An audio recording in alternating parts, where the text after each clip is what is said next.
ఆ తల్లి కార్చు ప్రతి కన్నీటి బొట్టుకు కారణము నీవే బాలిక.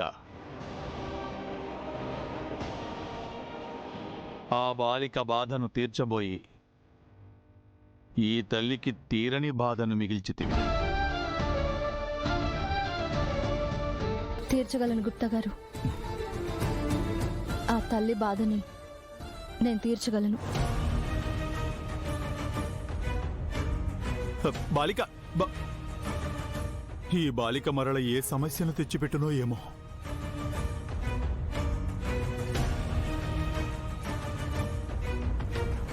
శోభాచంద్ర గారు, భూమి మీద ఉన్నందుకు, పుణ్యం చేసుకున్నందుకు నాకు స్పర్శ శక్తిని ఆ భగవంతుడిచ్చాడు. ఆ శక్తిని వాళ్ళ మనస వాచ మీకు ఇద్దామనుకుంటున్నాను.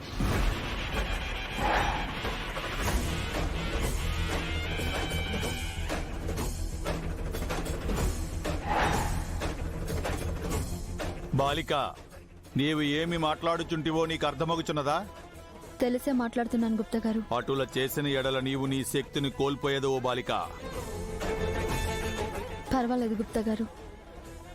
ఈవిడ తన కన్న కూతురుతో కొన్ని క్షణాలు కలిసి ఉంటుందంటే నా శక్తులు పోయినా పర్వాలేదు. ఒక పరిచయం కూడా లేని నా కోసం ఇంత త్యాగం ఎందుకు చేస్తున్నావమ్మా? కూతురిగా తల్లిని చూడలేని బాధ తెలుసు. ఒక తల్లిగా కూతురికి దగ్గర అవ్వలేక మీరు పడుతున్న బాధ తెలుసండి.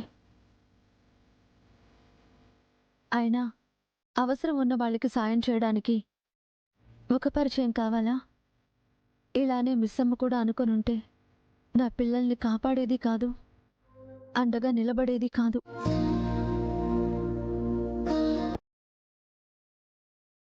బాలిక, ఒక్కసారి అన్నీయూ ఆలోచించుకుని నిర్ణయము తీసుకొనము. ఒక్కసారి శక్తిని కోల్పోయినచో మరల తిరిగి పొందలేవు. పర్వాలేదు గుప్తా గారు. మీరు నా శక్తులని ఆవిడికి వెళ్ళేలా చేయండి గుప్తా గారు.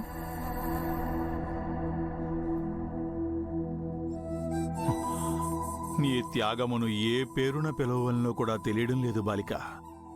త్యాగం కాదు గుప్తా గారు, సాయం.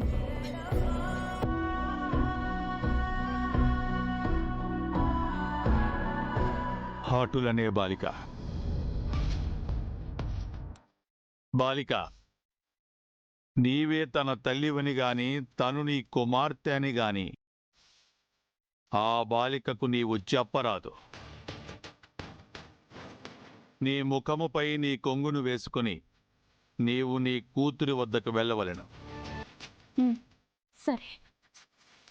ఎందుకు? ఎందులకో వీక్షించెదవు. నీవా జగన్నాథుని ముందు నిలచి నీ స్పర్శ శక్తిని ఆమెకు ధారబోయము.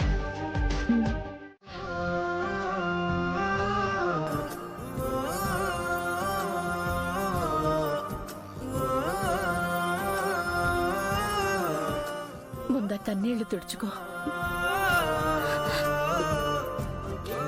నా కళ్ళు మీ అమ్మ కళ్ళలా ఉంటే నీ కళ్ళు కూడా నా కళ్ళలా ఉన్నట్టేనమ్మా.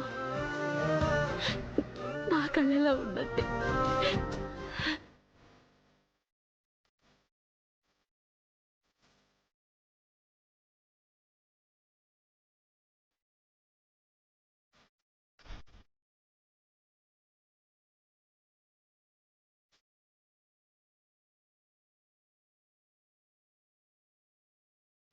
అమ్మా, వెలిగిద్దామా? వెలిగిద్దాం.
ఇక నేను వెళ్ళొస్తానమ్మా.